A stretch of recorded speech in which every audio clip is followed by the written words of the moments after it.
friends, and welcome to the United Lodge of Theosophists in Bethesda. We're located at 4865A Cordell Avenue, Suite 230, Bethesda. And you can find us on the net at www.ultwashdc.org. The present modern Theosophical movement of the 19th century is in continuation, and the philosophy that was brought out then is kept pure and is promulgated as it was given at that time. The policy of each lodge is devotion to the cause of Theosophy, and there is no attachment to any organization. The work it has on hand and the view it keeps is too absorbing and does not allow any inclination for side issues. The unassailable basis for union among Theosophists, wherever they're situated, is similarity of aim, purpose, and teaching.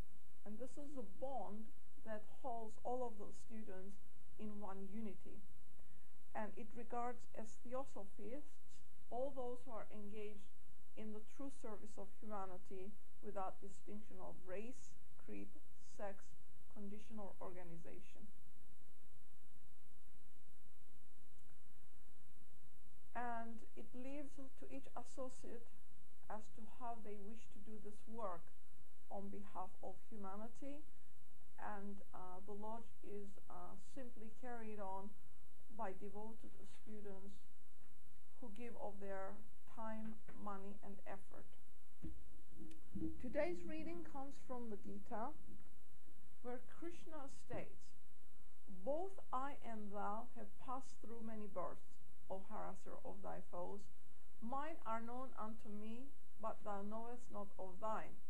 Even though myself unborn, of changeless essence, and the Lord of all existence, yet in presiding over nature which is mine, am born but through my own Maya, Maya being illusion, the mystic power of self-ideation, the eternal thought in the eternal mind.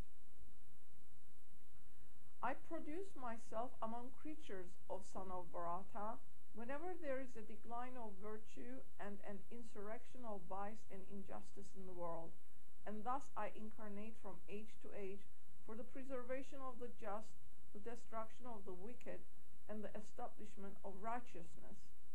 Whoever of Arjuna knoweth my divine birth and actions to be even so, doth not upon quitting his mortal frame enter into another, for he entereth into me. Many who were free from craving, fear, and anger, filled with my spirit, and who depended upon me, having been purified by the ascetic fire of knowledge, have entered into my being. In whatever way men approach me, in that way do I assist them. But whatever the path taken by mankind, that path is mine, O son of Pritha. Those who wish for success to their works in this life sacrifice to the gods, and in this world success from their actions soon cometh to pass." And today's talk is on Apollonius of Tyana.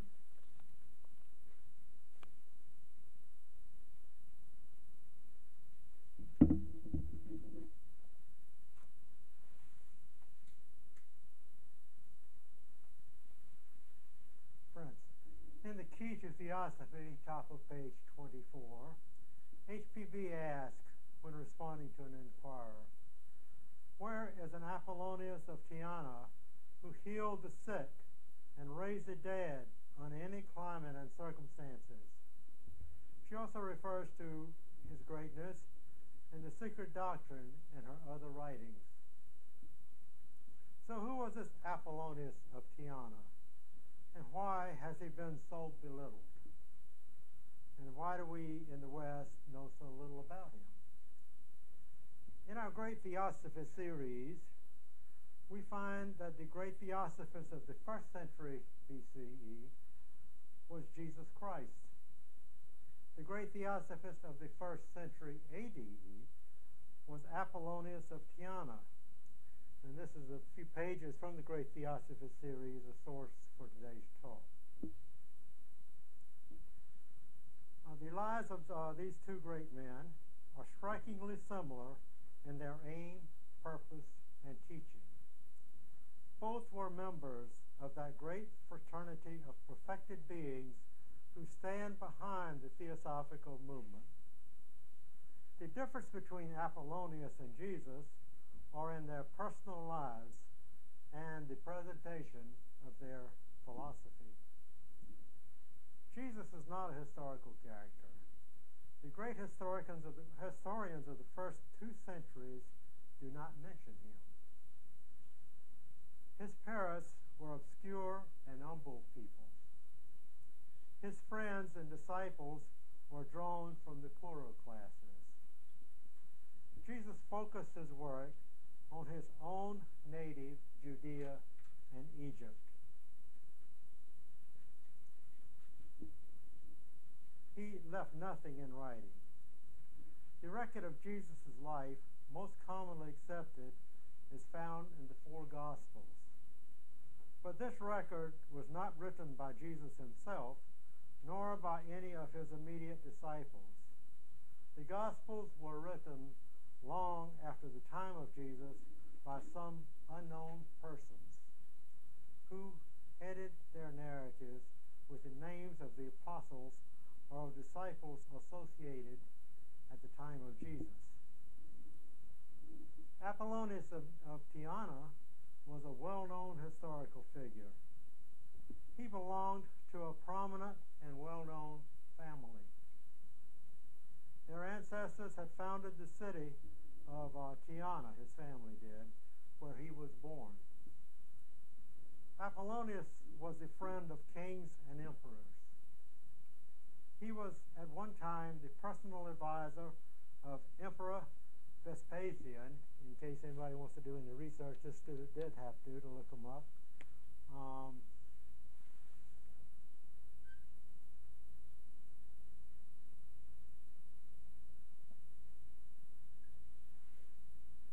write them out for you. The emperor philosopher Marcus Aurelius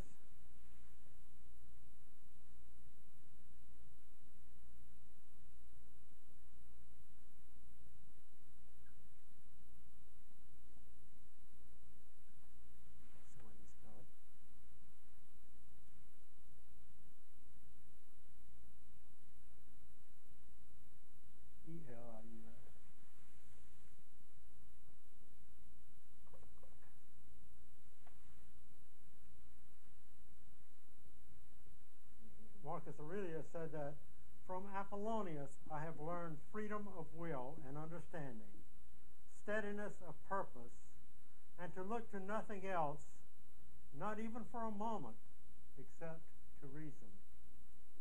Apollonius traveled extensively through Crete, Italy, Greece, Spain, Africa, Asia Minor, Persia, and India, teaching wherever he went. In Athens, Apollonius taught from the same porch which had once echoed the wisdom of Socrates. He lectured on the island of Samos, where Pythagoras had conducted his school. He spoke in the grounds where Plato's Academy had stood. He taught in the temple of Apollo in Delphi, above the entrance of which were engraved those immortal words, "Man, know thyself." He lived for a long time in the city of Alexandria, holding his classes in the temple of Serapis.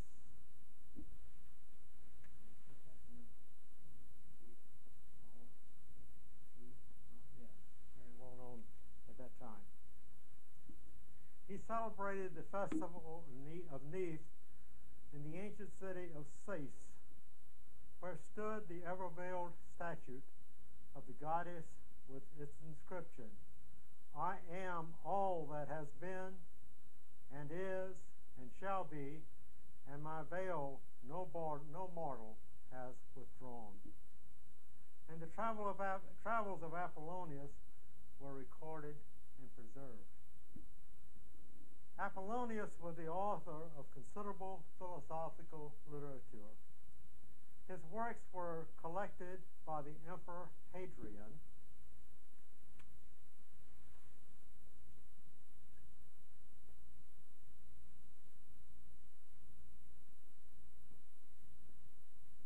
not modern names, but these are all in the research literature, and we can get a lot of details on them back then, for back then. So the Emperor Hadrian, where did I stop? They're preserved in his palace at Antium. The record of Apollonius' life was written by a personal friend and devoted disciple of Apollonius, who was his constant companion for more than 50 years. He made a daily report of what Apollonius did or said during that time. This record was published in the year 210 AD, over 100 years before the Gospels appeared.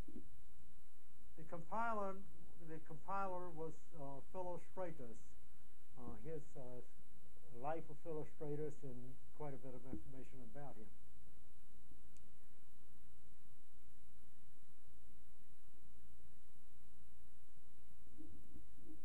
He was a famous scholar and the close friend of Emperor Severus.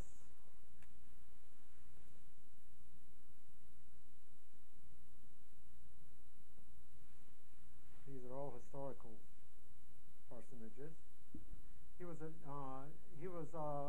And also his wife Julia Domna. Severus was a Neoplatonist, and Julia was one of the most famous women in history. Again, not many people know her name these days, but she was at one time the head of state of the Holy Roman Empire. After her husband died, Severus skip ahead. Julia founded one of the great libraries of the age, which was subsequently cleared of its philosophical chaff by the Christian Emperor Justinian and completely destroyed in the 6th century by Pope Gregory. Philostratus compiled the life of Apollonius. The compilation was in Greek, and this is a Greek compilation right here in 1809. It's about to fall apart. It's right there on the internet. No English translation appeared until the year 1809, when Vicar Edward Berwick of Ireland published a translation with profuse apologies to the Christian world for the similarities between the life of Jesus and that of Apollonius. And this is the English translation here.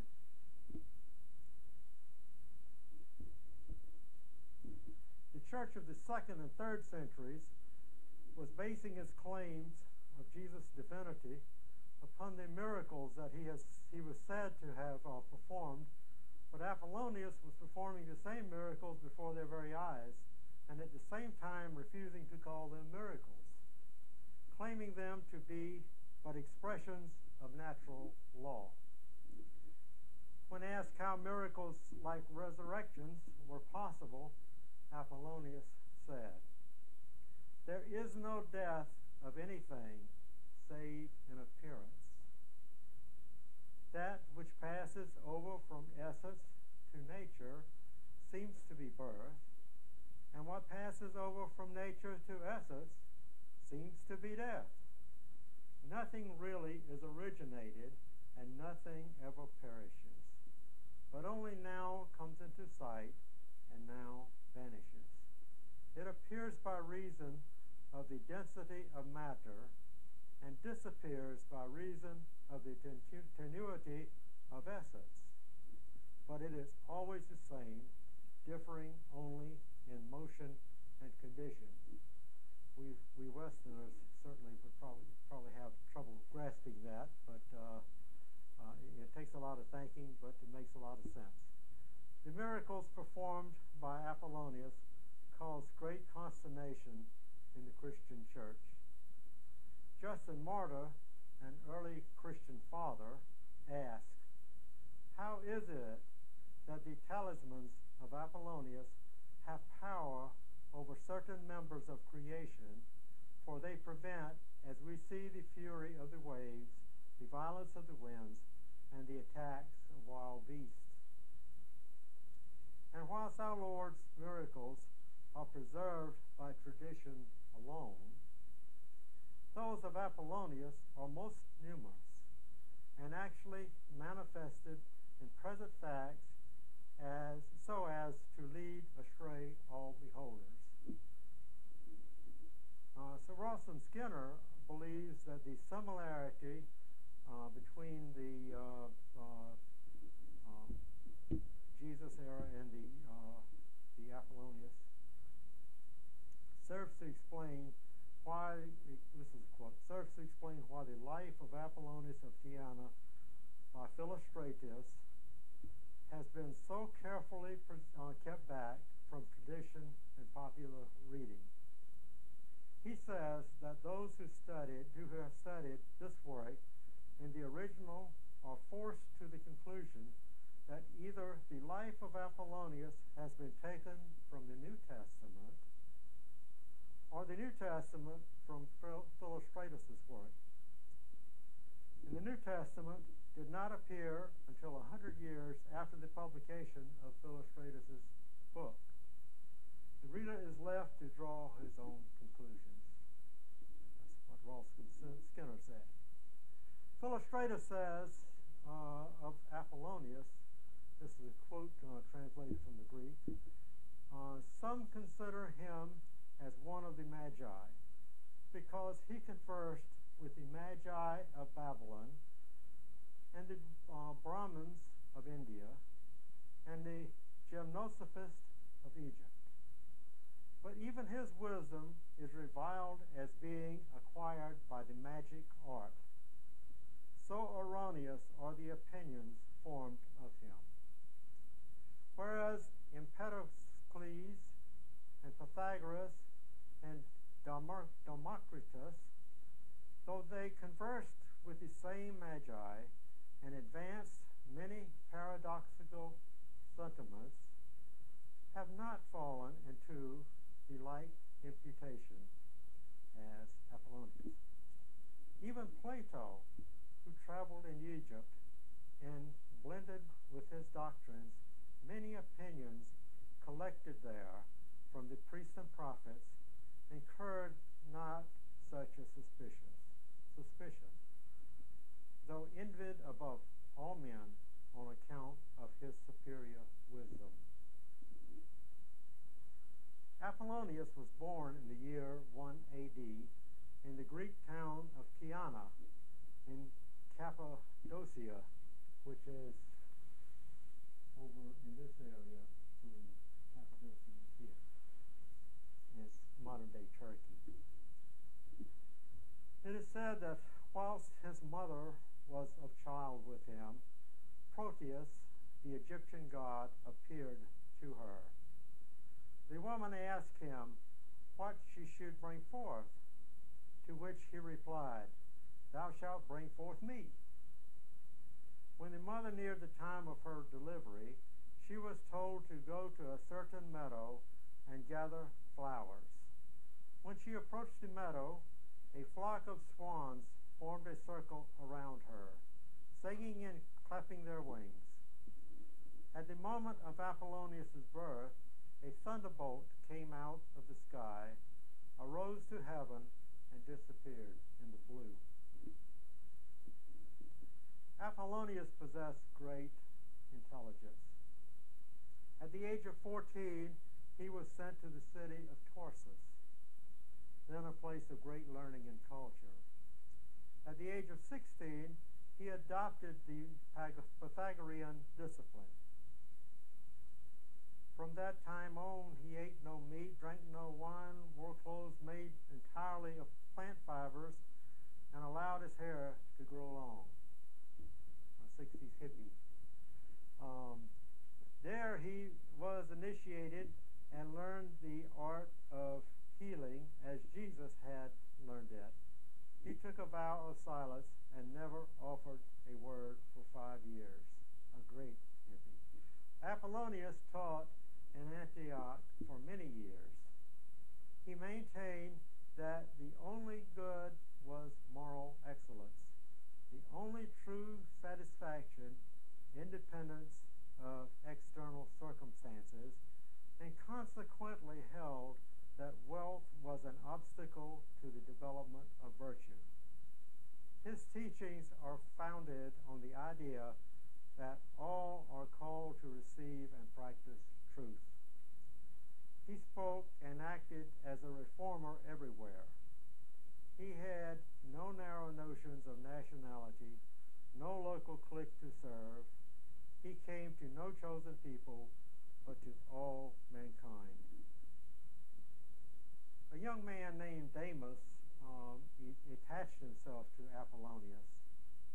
Demas's words were an account of Apollonius' travels, which Philostratus compiled at the request of the Empress Julia Domna, who we previously mentioned her. Did we write her name on the board? I don't think we did.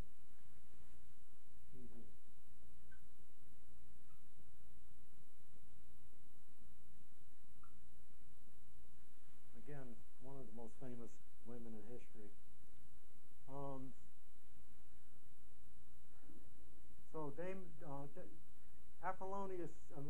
Philostratus' book here is based on Demas's notes that he took for 50 years as he was traveling with Apollonius. And this student understands that a lot of Demas's notes are still in the perhaps the Library of Congress. In the city of Babylon, Apollonius met the Magi and was initiated into the Chaldean mysteries. The king of Babylon became his friend and furnished him with camels and a guide for his trip. And the passage also, the gold was on his camels and so forth. The marks for the king for that time, so he would get safe passage through the massive areas that he was traveling through. Apollonius and Demas sometimes laughed and spoke of trivial things as they traveled, as Apollonius used the commonplace to illustrate the divine. One day shortly after they had begun their ascent of the Hindu Kush, which is a long mountain range, about 800 kilometers long, that stretches between central Afghanistan and northern Pakistan. Apollonius said to Demas, "Pray tell me, Demas, where were we yesterday?" "On the plain," answered Demas. Then said Apollonius, on the plain, answered Demas. Then said Apollonius, "Yesterday we were below, today we are above. In what respect do these conditions differ?" "In this," said Demas, "that yesterday's journey has been made by many travelers, but this day's journey has been made by the few." And so in this simple matter, Apollonius was able to call the attention of his friend to the path and the few who find it.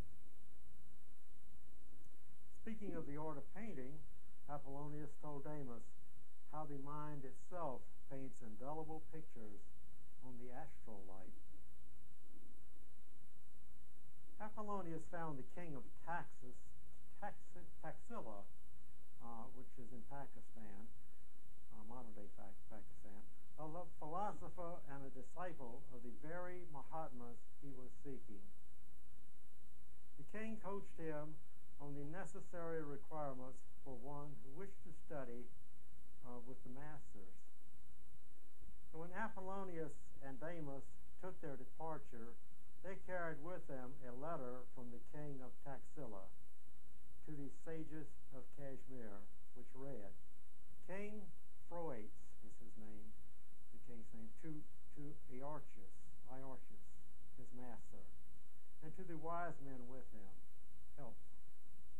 Apollonius, a man famous for wisdom, thinks you have more knowledge than himself and goes to be instructed in it. Send him away, learned in all that you know, and believe that nothing you teach him will be lost. So Apollonius and Demas found the hill where the wise men lived rose majestically from the plain, defended on all sides by the immense pile of rocks that was there. There was a castle on top of the hill. Apollonius could see the entrance to the castle, but Demas could not. He could see only the cloud that enveloped it. He couldn't see the castle. When Apollonius asked Aorchus if he would instruct him in philosophy, Aorchus said he would with all his heart, for the communication of knowledge, quote, is much more becoming the character of philosophy than the concealment of what ought to be known. Then Aorchus asked Apollonius to propose whatever questions he pleased. Remember the inscription carved over the entrance to the temple of Apollo in Delphi. Apollonius asked, "Do you know yourselves?" Aorchus answered, "We know all things because we know ourselves.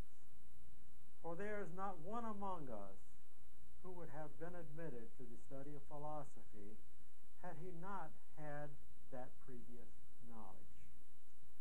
Apollonius then asked, "As what then do you consider yourselves?" "As gods," Aorchus replied. "And why gods?" said Apollonius. "Because we are good men," was the answer. So this conversation led naturally to a discussion of the soul, and Apollonius inquired what their teaching was in regard to the soul. "The same," said Aorchus, "as was delivered to you by Pythagoras and by us to the Egyptians. Apollonius brought the wisdom religion back to Europe and laid down lines of force which were continued by Apollonius Psychos. He established an esoteric school in Ephesus and is said by some to have died at the age of 100, by others at the age of 130, and by still others that he did not die at all, but disappeared from view. There is a tradition among the inhabitants of the town of Srinagar in Kashmir that a great adept came there from Europe in the 1st century and that he died there. Philostratus' description of the temple of the sun where Apollonius worshipped closely resembles the ancient temple of Monard, the ruins in Kashmir.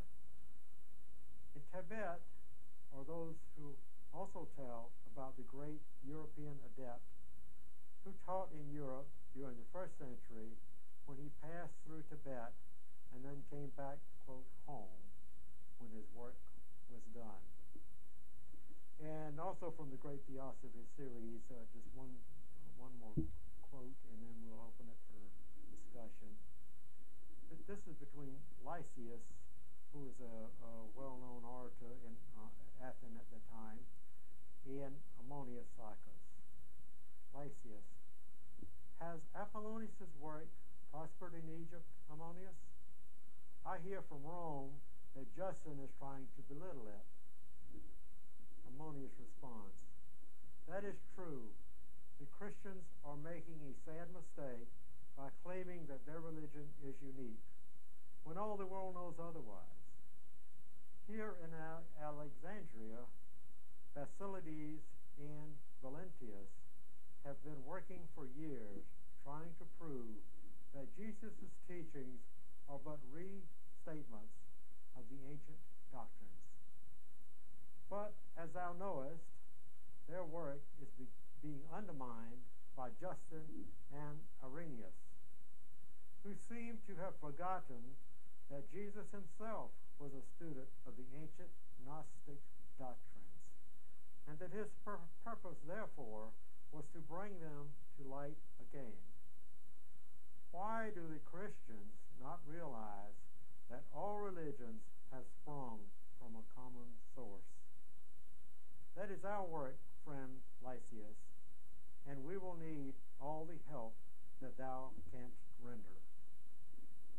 If Lysias and Apollonius were with us today, what might they say about humanity's progress and understanding and appreciating the mission of Jesus, Apollonius, and the other great ones who have come to show us the way? Thank you for listening. Opening the floor now for comment. Sandra, could you please pull down that microphone back there and turn it on? The on button, I think it's a little. Got it. Okay. Comments, questions?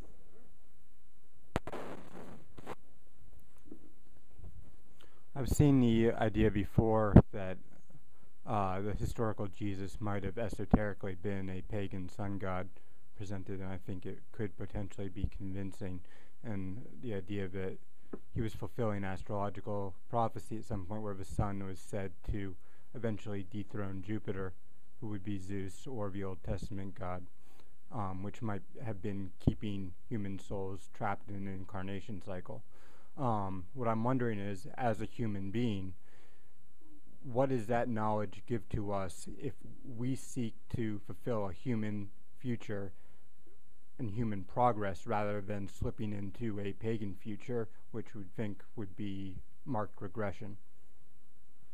Well, that was a lot said, and it was completely, this is understanding generally, it's his understanding that it said that maybe the New Testament characterization of Jesus is a composite figure, and we could read it as what all humans go through. We die on the cross and we resurrection and so forth.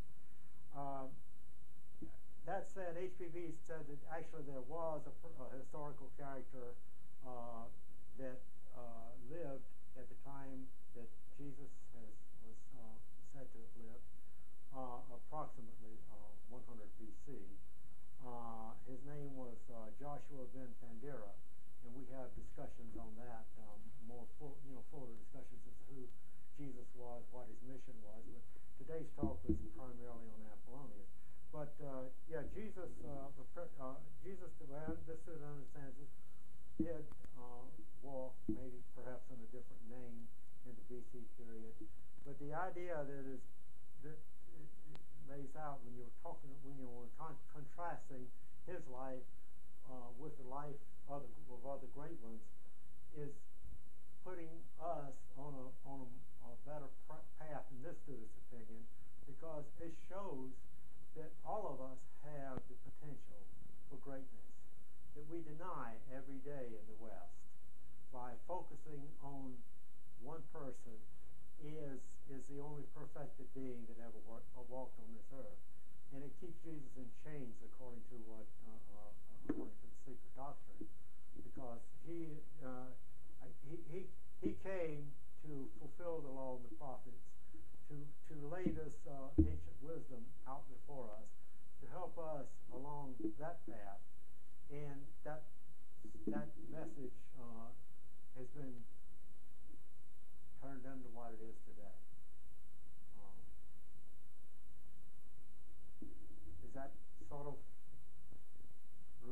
answer your question? Yes, I mean, what I'm getting at is the controversy of, are we supposed to be imitating a certain model, and does that slip into paganism, or does it turn into human potential?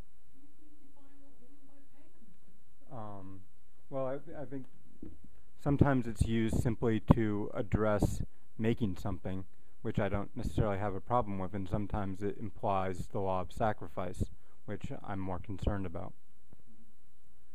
Well, as a student of philosophy, you've been here a number of times, and you know that Theosophy talks about the philosophy. It's critically important we get the philosophy down, which is the kind of stuff you're talking about: the law of sacrifice, karma, reincarnation, all that lays the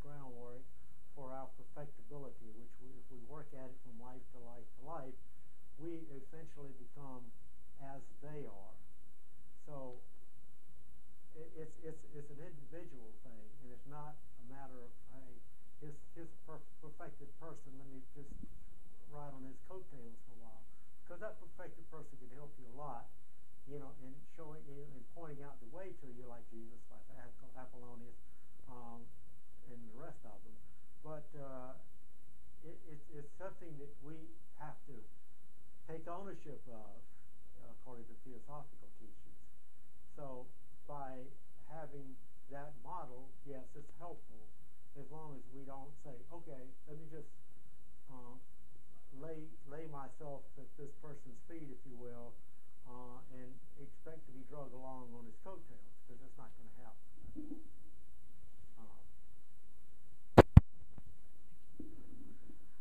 This student's understanding is that we can be helped along the way, and it is everyone's duty to help the other, but that each one of us, according to our karma, can progress individually as well as collectively.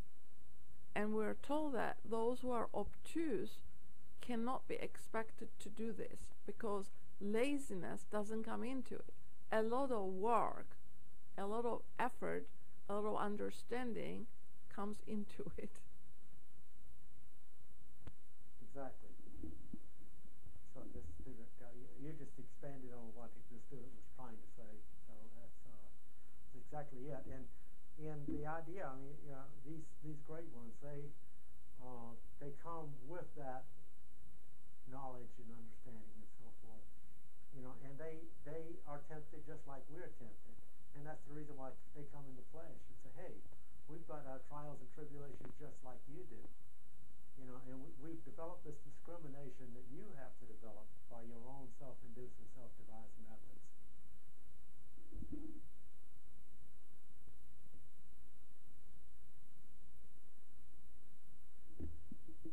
So this is a highly abbreviated talk we did today of Apollonius. There is quite a bit more about it, but it's interesting that this book starts out. There's not a scrap of contemporary evidence about Apollonius, but there's plenty of evidence at the time that he is reported to have lived, or reported to have lived. It's an historical fact, if you will. He was born in the year 1 AD. Nobody knows exactly when he disappeared from view or died or whatever you want to call it. But you know, that is a historical fact. It's supported by quite a bit of documentation. It is also supported that he must have been considered to be competitor to some of the views in the early hundreds of years of AD, because he did get belittled quite a bit to try to, I guess, quill the noise of Justin Water and some others that, hey, this guy has come along now 100 years later and doing the same thing Jesus is said to have done. So it's another great being, or another instance where, like when the first speaker was doing the reading, Krishna says he reappears among us for the preservation of the just and the destruction of the wicked, because we always have that counterbalancing process among us. We are much more tempted to do things that maybe we ought not do, to try to, I mean, in this view, student's view, is to try to help us increase our discrimination, learn to do things better by giving us these opportunities rather than temptations, if you will. But it turned out to be temptations, trying to get richer for our own personal gain and things like that. You had another one up? I had a thought. I forgot what I was going to ask. Well, you got a hand up behind you if you want to think about it. I missed, you have on the board the name Serapis, and I missed the reference when you were talking, but I've heard that was an Egyptian figure that was people equated with Christ also at that time. What is his relationship to Apollonius? Serapis, I think, is a statue of the temple of Athenian statue, I believe. And you may be asking about he's in Alexandria, and there's a statue there which is a likeness of the picture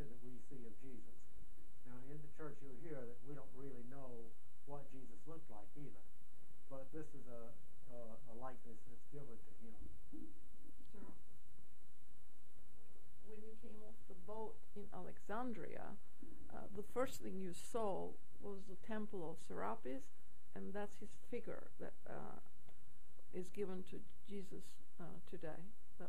That's how he dressed, with long clothing, sandals, long hair, and so forth. By the way, Apollonius, when he returned from India, and he was teaching all across the Asia Minor, Northern Africa, Southern Europe, so forth,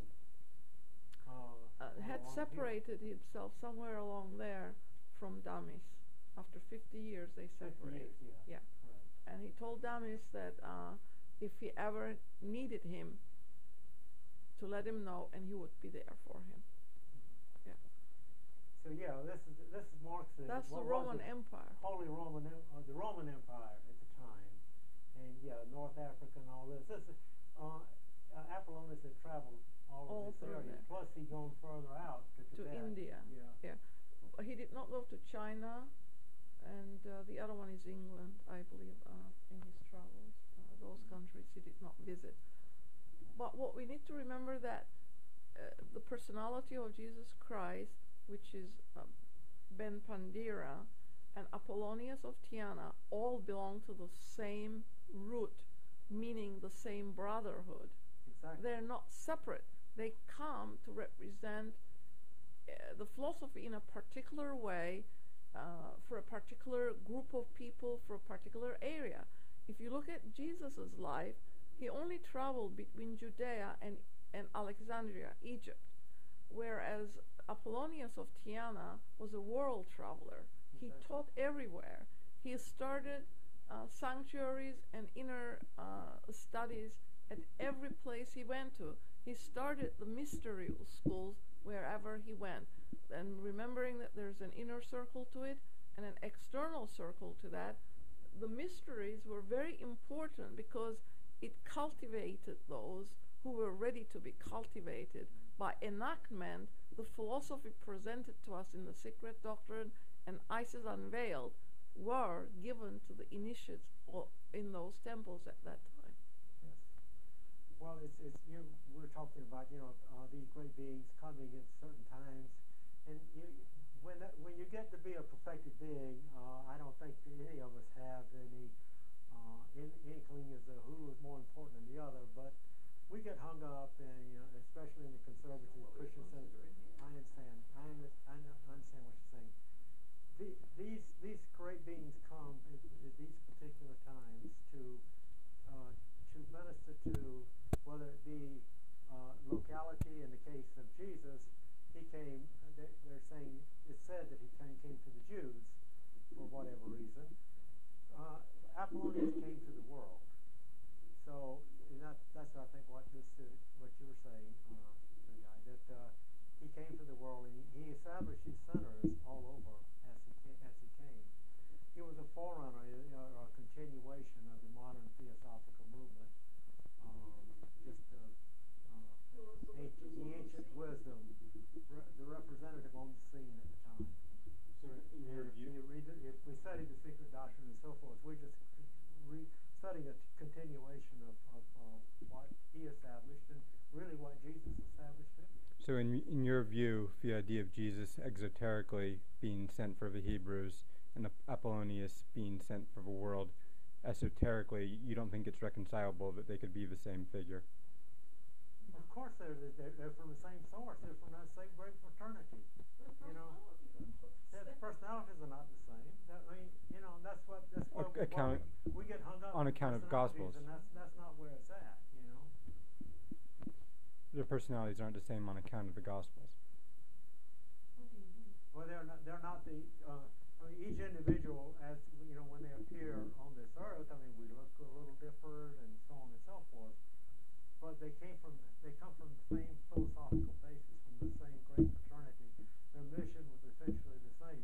They may have said things differently because Jesus came specifically for the Jews. He came.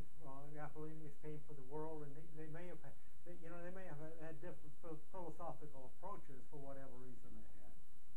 But their message was the same. Buddha's message was the same as Jesus' message. That's exactly what I was going to say. Jesus belongs to the same cycle as Buddha does. And if you compare his teachings, it is Buddhistic. It's in the Secret Doctrine.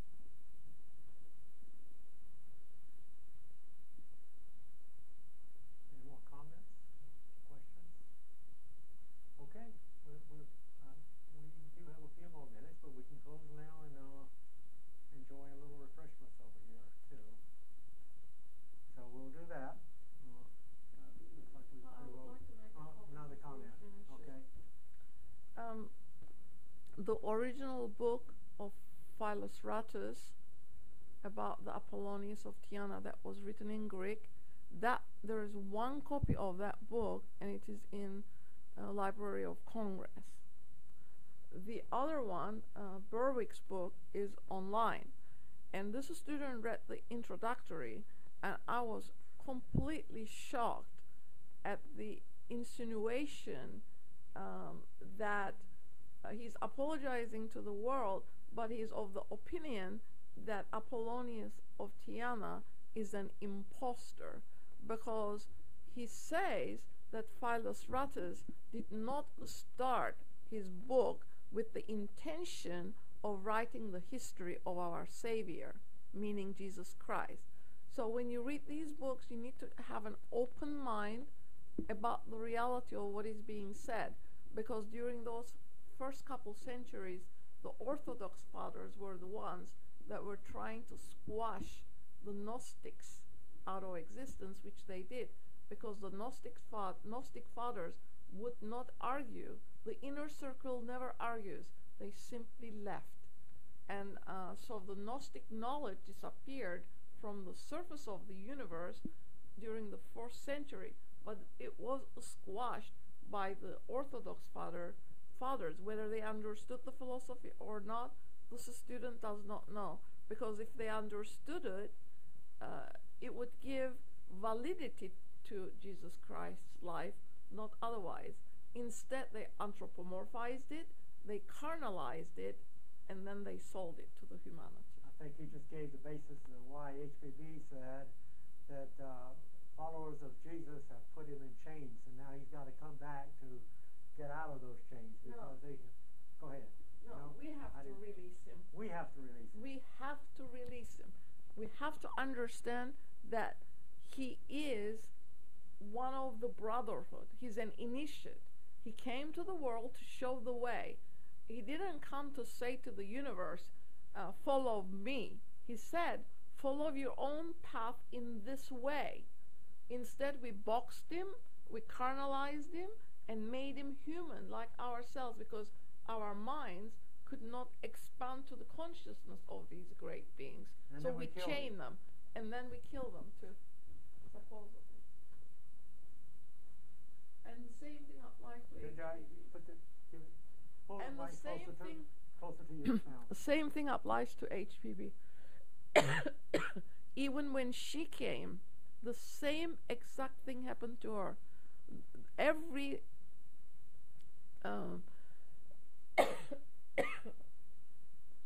Everywhere she went, those powers that did not want the Gnostic, the wisdom religion, to come again, tried to also squash her in a subtler way, but it was there.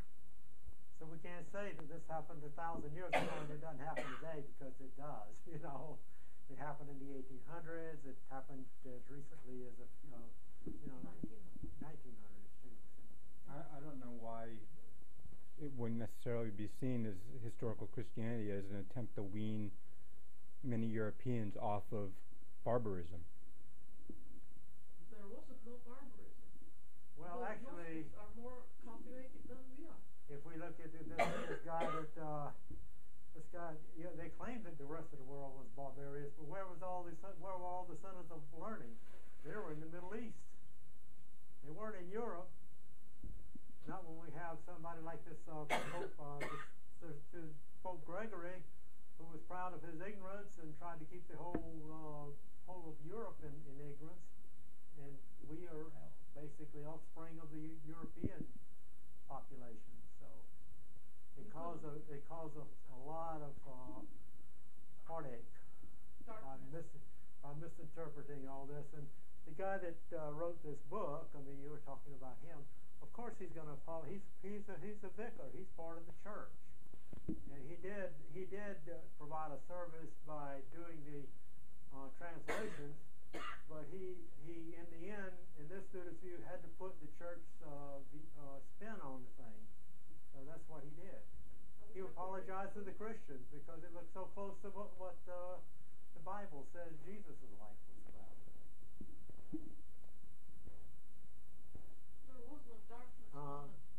When the Gnostic knowledge was around, which is the wisdom religion, there was no darkness. It came with the advent of it being squashed and Hypatia being butchered by the mob, the Christian mob.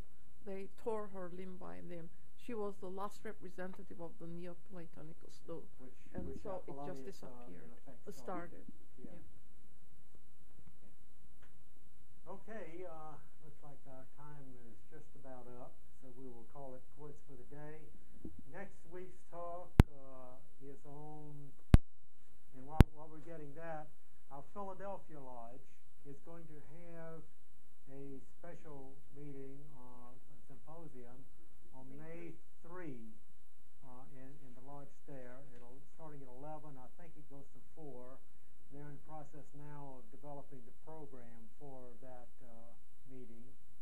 They have asked us to participate, by the way. So. April 6th is Thou Art That. Next week's talk is Thou Art That. Thank you for tuning in.